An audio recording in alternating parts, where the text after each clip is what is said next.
At syempre, ang bibigyan naman natin ng konting kaba na susunod ay si Coach Julie.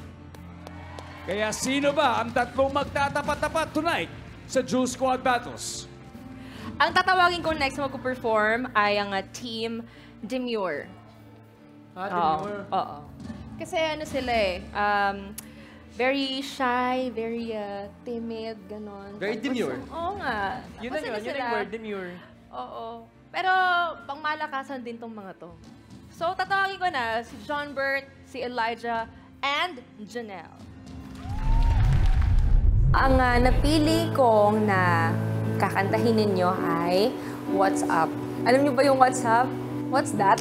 Hi, I'm Janelle. Hi, I'm Elijah. Hi, I'm John Bert. And we are Jewel Squad Demure. Nung nalaman ko po na kalaban ko po si Janelle and Elijah, parang shock po kasi magagaling mo sila. Sino yung nag-whistle sa dulo? Nagulat ako sa whistle! Okay. I have notes lang. Maraming sinasabi tong kantan to. It's originally a rock song eh. Talagang, said higher. It has to have character. I know na very demure ang grupong ito. Pero since nasa battles na tayo, kailangan nating mag-step up. And loosen up. Loosen up, guys. Shake your hands, shake your shoulders. Shake it, shake it. Hindi po siya maganong stricto. Maganda din po magturo. Thank you.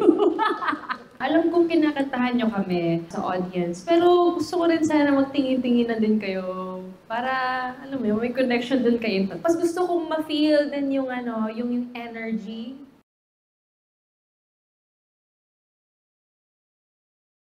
Hey kids! Hi po! Alam niyo ba kung anong hawak ko? Sige. Garter. Garter. Okay. Para saan kaya tong garter na to? Hulaan mo. 10-20.